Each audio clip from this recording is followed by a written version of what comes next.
Assalamualaikum warahmatullahi wabarakatuh dan selamat pagi. Pagi. Tepuk semangat. Semangat pagi. Oke, semua semangat ya. Oke, sebelum kita mulai pelajaran kita, Pak Guru mau minta satu orang pimpin temannya dalam doa. Saya. Oke, amin.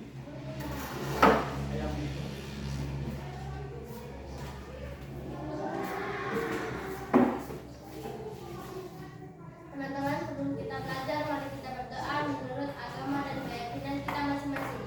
Berdoa dimulai.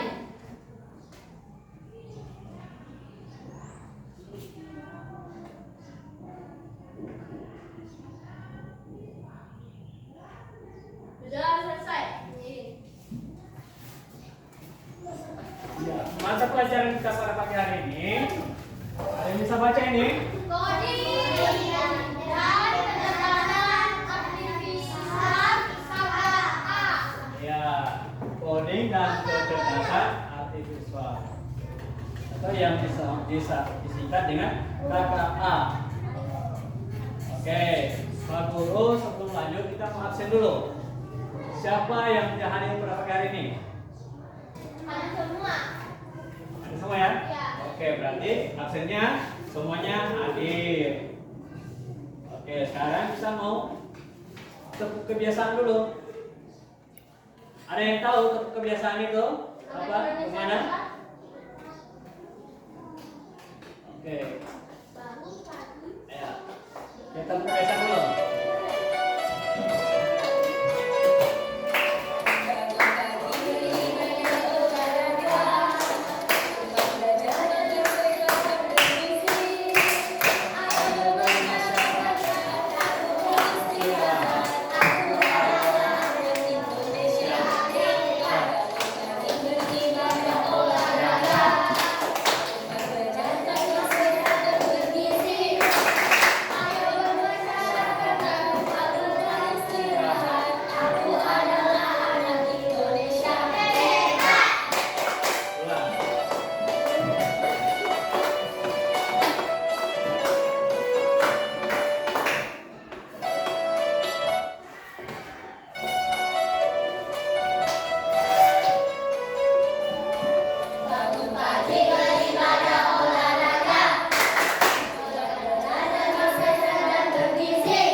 Oke, tadi kan sudah kita melaksanakan tepuk apa tuh? Kebiasaan. Tepuk Kebiasaan anak Indonesia. kebiasaan anak Indonesia hebat. Terus apa saja urutan kebiasaan anak Indonesia hebat? Ayo, ada apa tadi? Ada apa semua? Bangun pagi, beribadah, olahraga, makan makanan bergizi, berminat ayo bermasyarakat, jangan usaha, apa nama Indonesia? Iya, itu adalah urutan apa tadi? Tujuh kebiasaan. 7 kebiasaan anak Indonesia hebat. Nah, jadi harus ada urutannya ya. Nah, itu tidak boleh dihilangkan satu atau ditambah lagi karena sudah ada urutannya. Terus hari ini kita belajar tentang berpikir komputasional.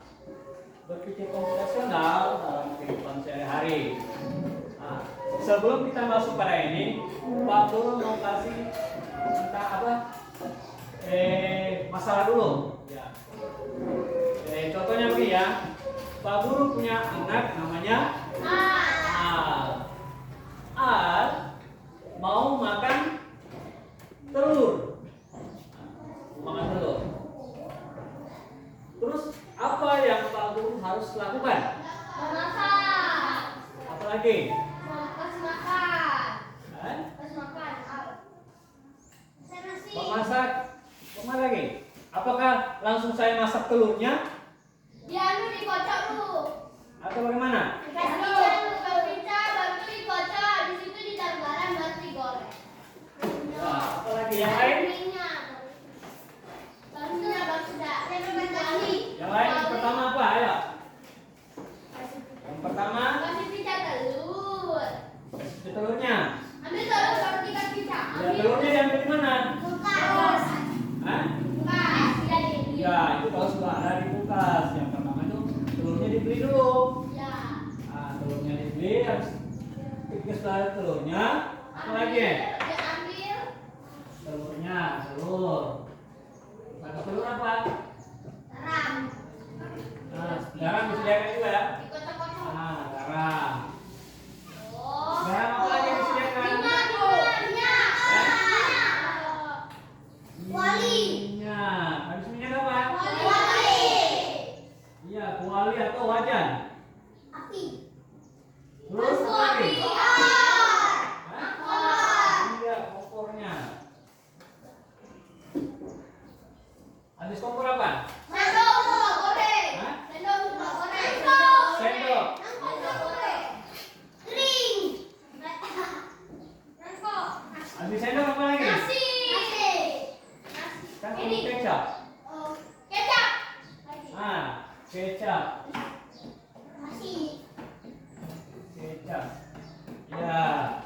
Jadi yang Pak Guru harus lakukan itu, Ambil telur. nah, menyediakan bahan-bahannya dulu. Ya. Yang ini kan langsung bilang, Pak, saya mau makan telur. Langsung telurnya saya kasih. Nah, harus punya Telur dulu. tahapan dan bahan-bahannya. Jadi yang pertama itu sediakan telurnya, terus Garam. Terus minyak. Kuali. Kompor. Sendok. Kecap. ya, kalau sudah tersedia ini, apakah sudah bisa buat telur kecap? Bisa. Iya, sudah bisa ya. Tanpa minyak kita bisa buat telur tidak? Bisa. Bisa. Tanpa menggunakan minyak bisa buat telur Bisa. tidak? Pakai keju. Hah? Pakai keju bisa. Keju di apa? Mentega juga bisa. Mentega juga? Mentega. Mentega, bisa mentega. Ya. Jadi masih banyak bahan-bahan lainnya. Ada minyak, bisa mentega buben atau yang lainnya. Nah, itu tadi berpikir secara komputasional dalam kehidupan sehari-hari. Itu contohnya ya.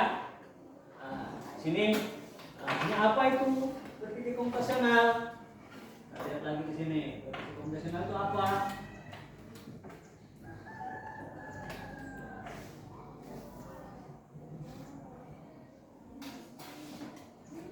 Pengenalan computational thinking.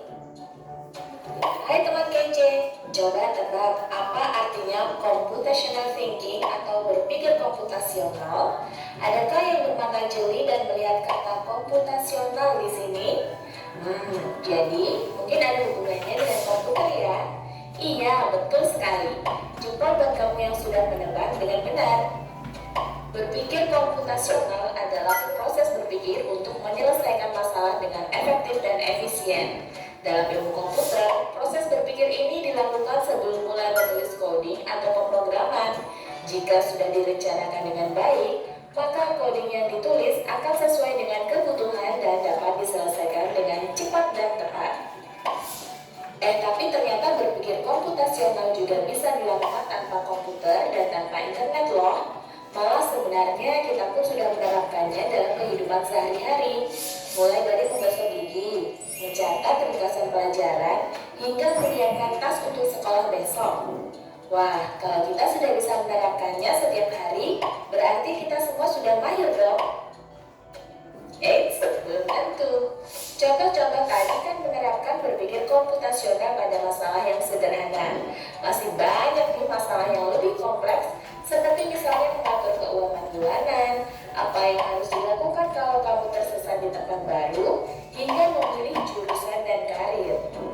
Lalu yang lebih penting lagi, ketika kamu dewasa nanti, kamu akan menghadapi era industri 4 dan bahkan 5. Di sini kamu perlu kecakapan untuk memanfaatkan dunia digital, mulai dari mencari dan memilah informasi yang kamu perlukan, hingga menggunakan informasi itu untuk membuat keputusan penting dalam hidupmu. Menghadapi masalah kompleks kehidupan di masa sekarang dan masa depan ini mirip seperti merencanakan coding yang sudah dibahas sebelumnya. Kuncinya adalah memahami masalah dengan tuntas dan mencari cara menyelesaikan yang efektif dan efisien. Nah, kalau begitu, bagaimana agar kita bisa berpikir komputasional? Sekarang kita bahas ya, 4 landasan dari berpikir komputasional. Yang pertama, dekomposisi. Dekomposisi artinya membagi masalah kompleks ke bagian yang lebih kecil agar mudah diselesaikan. Misalnya, kamu ditunjuk jadi ketua panitia lomba 17-an. Maka, untuk memudahkan pelaksanaan, kamu bisa menunjuk panitia bagian acara, konsumsi, publikasi, keamanan, dan lainnya. Yang kedua, pengenalan pola. Artinya mencari kesamaan dan pola di antara bagian-bagian masalah kompleks yang sudah dipecah. Misalnya, kamu hendak melipat dan menyimpan jemuran di rumah, maka kamu perlu bisa mengenali jemuran milik ayah, ibu, kamu, adik, dan milik bersama seperti spray, handuk, dan lainnya. Ini karena jemuran-jemuran itu perlu disimpan di tempat yang berbeda. Yang ketiga, abstraksi. Artinya fokus pada informasi yang penting saja, mengabaikan detail yang tidak diperlukan. Misalnya, kamu hendak menceritakan pengalamanmu berwisata ke luar kota. Tentunya kamu mengalami banyak hal dari mulai berangkat di bus, berfoto bersama, makan di restoran, menginap di hotel, hingga perjalanan pulang. Tapi nggak mungkin kan kamu ceritakan semua kejadian dengan detail pada teman-temanmu. Pasti mereka bosan kalau kelamaan. Jadi kamu harus menyaring beberapa kejadian yang menarik saja untuk diceritakan pada teman. Yang terakhir, algoritma. Artinya membuat langkah-langkah penyelesaian atau membuat aturan yang diikuti untuk menyelesaikan masalah. Misalnya, kamu diberi daftar belanja di supermarket oleh ibu. Ada minyak goreng, telur, roti, sayur, dan kopi. Lalu kamu harus buru-buru karena ibu sudah mau memasak dengan minyak goreng itu. Nah, kalau seperti ini, satu cara yang efisien misalnya mulai dengan mengambil barang yang paling dekat dari pintu masuk hingga terakhir yang paling dekat dengan kasir. Nah, itu dia 4 landasan berpikir komputasional yang perlu diterapkan untuk memecahkan masalah yang kompleks. Lalu berikutnya, apakah ada cara untuk mengasah kemampuan berpikir komputasional? Tentu ada. Selain bisa coba kamu terapkan ke masalah sehari-harimu, kamu bisa juga latihan soal untuk mengasahnya. Misalnya, gurumu akan memberikan soal-soal computational thinking di mata pelajaran matematika, bahasa Indonesia, dan IPAS dalam kurikulum mereka. Selain itu, kamu bisa ikut tantangan bebas Indonesia juga. Yuk coba simak satu contoh soal computational thinking. Dalam bis studi wisata, ada 3 kelompok anak yang akan diantarkan ke 3 tujuan berbeda. Bis berhenti pertama di restoran, lalu hotel, dan terakhir di museum. Hanya ada satu tempat penyimpanan koper di samping bis, yang hanya bisa dibuka dari satu pintu. Sopir bis ingin mengatur koper-koper penumpang hingga mudah dikeluarkan. Bantu supir bis menentukan urutan memasukkan koper-koper itu ke dalam tempat penyimpanan. Pertanyaan, koper kelompok anak yang mana yang dimasukkan terakhir? A. Anak yang ingin pergi ke museum. B. Anak yang ingin pergi ke restoran. C. Anak yang ingin pergi ke hotel. Atau D. Yang manapun boleh. Soal ini diadaptasi dari challenge.bebas.org. Kalau kamu tahu, coba ya dijawab di kolom komentar. Kejar cita, kejar ilmu, raih cita. Oke, jadi itu sedikit penjelasan tentang berpikir komputasional. Tadi di situ ada soalnya. Di situ dia mau pergi, ada 3 anak. Yang pertama mau pergi ke restoran, yang kedua mau pergi museum, yang selanjutnya mau pergi hotel. hotel. ke hotel dulu ya, baru ke museum. Jadi tadi si sopirnya mau masukkan tasnya. Jadi pertanyaan tadi, tas yang mana, anak yang mana yang lebih dahulu dimasukkan? Ayo.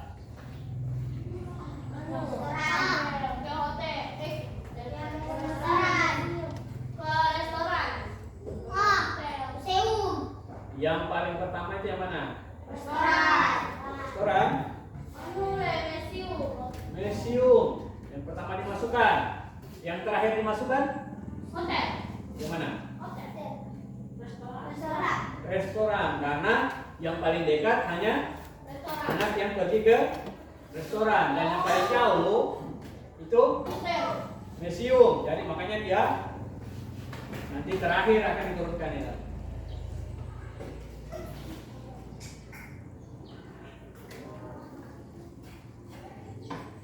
Ya, tujuan pelajaran kita pagi ini, peserta didik mampu memahami permasalahan sederhana dalam kehidupan sehari-hari. Nah, tadi kan sudah penjelasannya melalui video. Sekarang di sini ada juga penjelasan sedikit saya kasih. Berpikir komputasional adalah cara menyelesaikan masalah tersebut dan membuat solusi yang dapat dipahami oleh siapapun. Berpikir komputasional merupakan teknik penyelesaian masalah problem solving yang meniru cara seorang penggemar bekerja saat membuat program komputer. Jadi berpikir komputasional itu sama juga dengan berpikirnya komputer. Ya. Jadi ada yang program dulu, komputernya kan tidak jalan kalau tidak ada yang program atau orang yang melakukan apa? Pekerjaan pada komputer.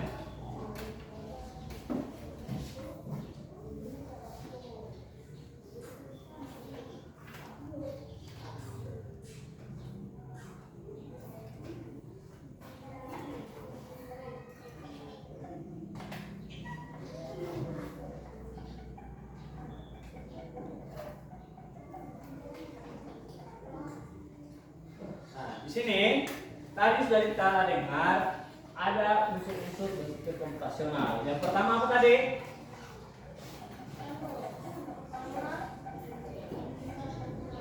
Apa? Yang pertama apa? Bisa baca ini? Ya apa? Dekomposisi. Habis dekomposisi apa lagi? Pengenalan pola. Habis pengenalan pola, abstrak. Habis abstrak, algoritma. Oke, algoritma. Jadi ada 4 unsur ya. Berpikir secara komputasional itu ada 4 unsur. Nah, ini tadi apa itu yang pertama tadi itu dekomposisi. Nah, di sini dekomposisi adalah mengurai tugas atau masalah yang rumit menjadi tugas-tugas atau masalah yang lebih sederhana. Nah, contohnya ini, contoh dekomposisi. Siapa yang pernah membersihkan tempat tidurnya atau kamar? Iya, apa semua yang dirapikan? Mantap. Apa lagi? Apa lagi? Buka jendela. Ya, di situ apa lagi semua? Bukan meja belajar. Nah, coba lihat, perhatikan sini.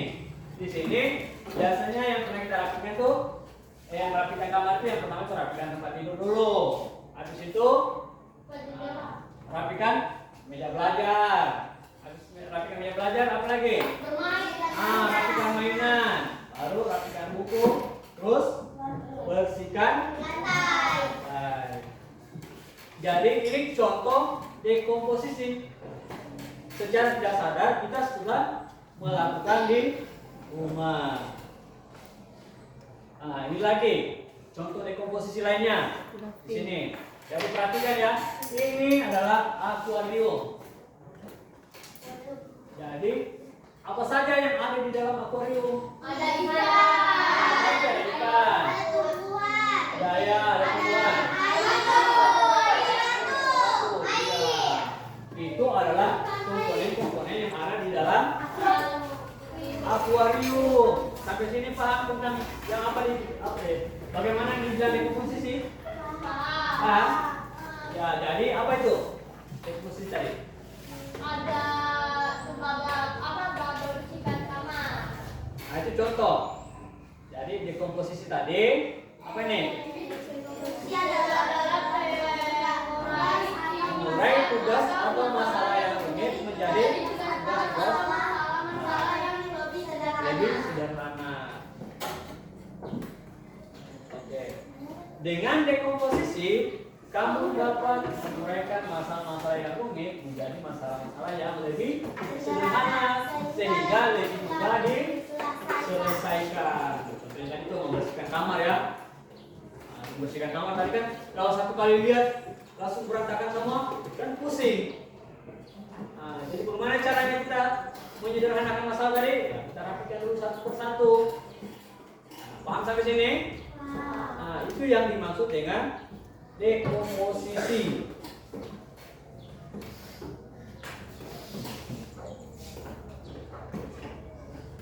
Nah, terus yang kedua, pengenalan pola.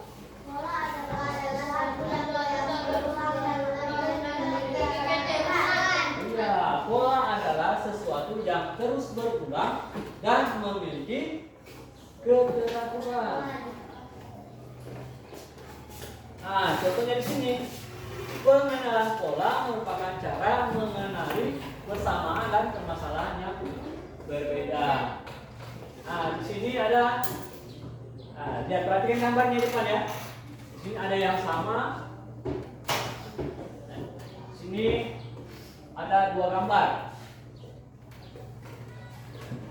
Hal yang kita pelajari dari masalah-masalah tersebut dapat membantu kita menyelesaikan masalah baru. Saya lihat dulu contohnya. Ya, contoh pengenalan pola. Nah, siapa yang pernah membuat itu apa namanya itu? Origami. Awalnya kan susah, sulit ya. Nah, terus sini coba perhatikan sini. Kamu mengikuti langkah-langkah ketika membuat origami. Mula-mula kamu mungkin mengalami kesulitan. Terus apa yang kita lakukan? Nah, kita harus membuat polanya terlebih dahulu. Ya, di sini contoh ada sini. Nah, langkah-langkahnya. Nah, pertamanya dilipat bagaimana, ya? Terus kedua dilipatnya bagaimana lagi?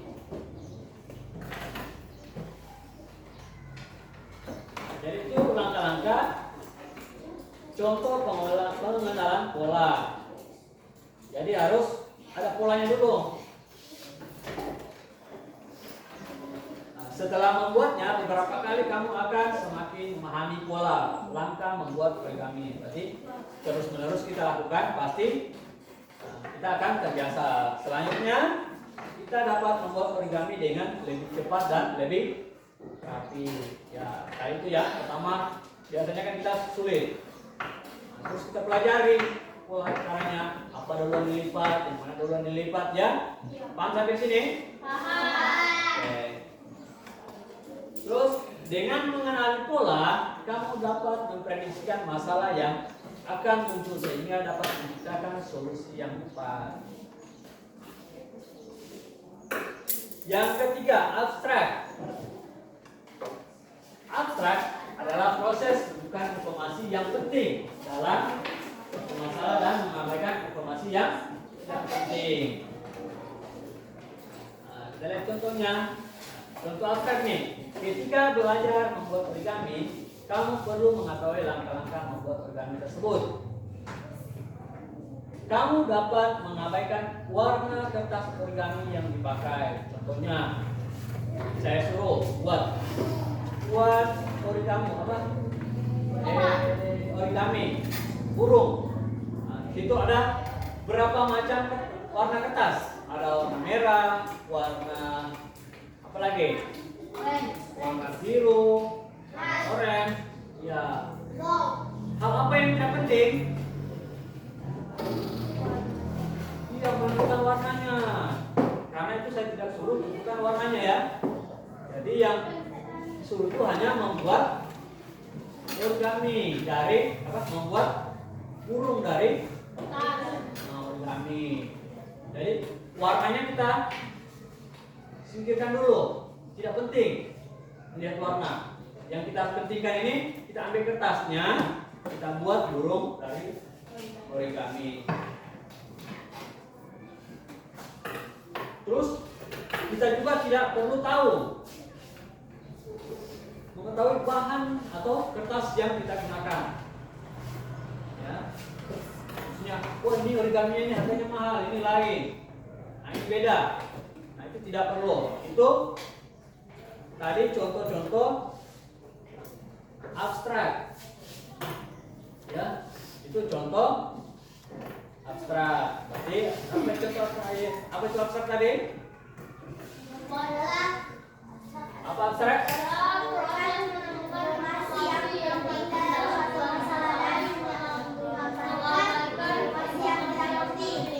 Iya. Berarti kita ya mengabaikan informasi yang tidak penting. Contohnya seperti tadi. Dengan mengabaikan informasi tidak penting dalam suatu masalah, kita dapat membuat solusi dengan lebih cepat dan efisien. Nah, contohnya, kalau kamu berebutan tadi tentang kertasnya, oh saya warna ini. Nah, waktunya kamu tuh terbuang di situ. Yang tadinya seharusnya cepat, jadi terbuang sia-sia waktunya kamu ya. Jadi hilangkan itu tadi itu yang apa informasi tidak penting seperti warnanya atau apa ya. Nah, itu contohnya, contoh dari abstrak. Nah, terus algoritma. Apa yang disebut dengan algoritma?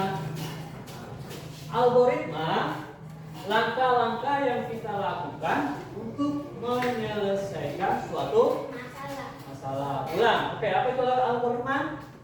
Algoritma langkah yang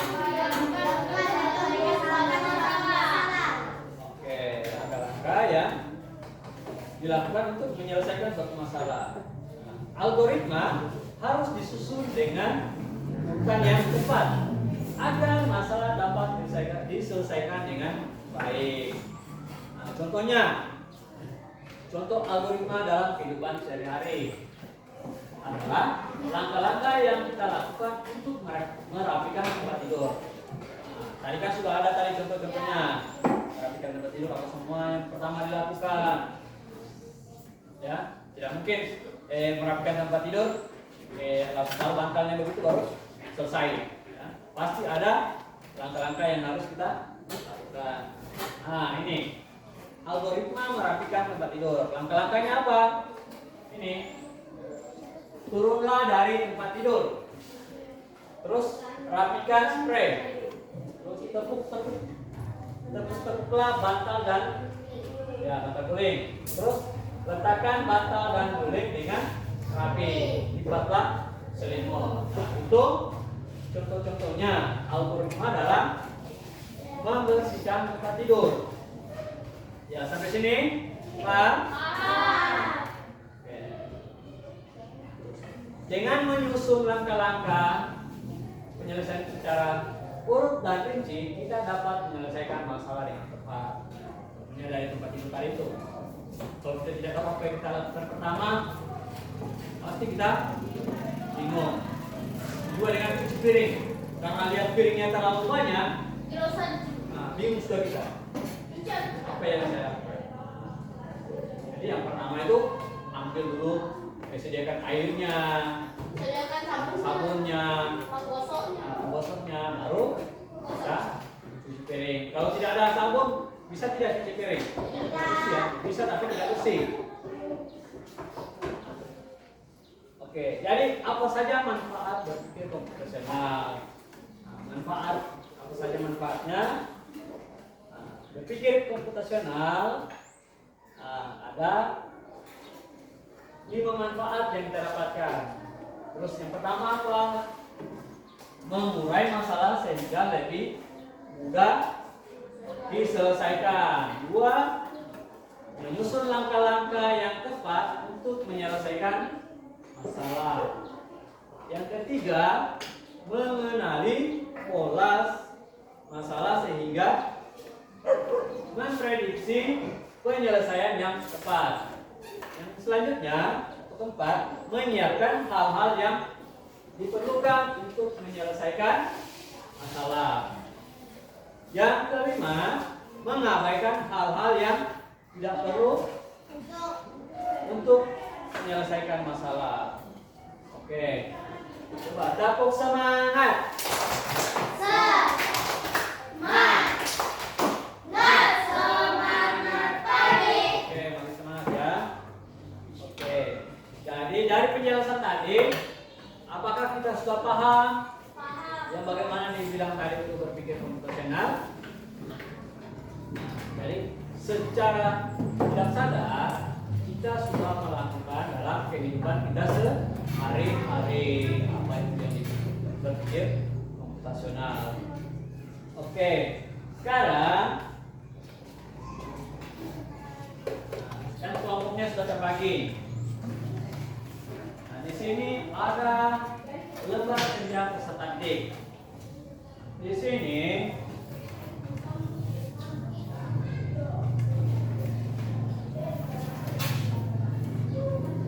ini ada tujuan pembelajarannya kita juga ya. Tujuan pembelajarannya tadi apa? Mengidentifikasi masalah sederhana dalam kehidupan sehari-hari.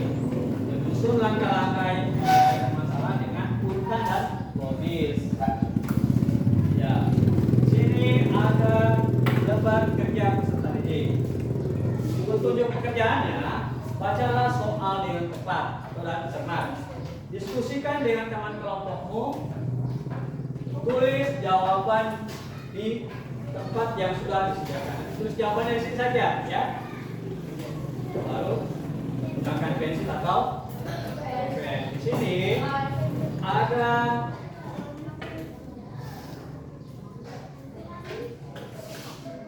3 masalah, ya. Nah, nanti dibaca di lembar kerjanya. Oke. Dibaca lembar ya.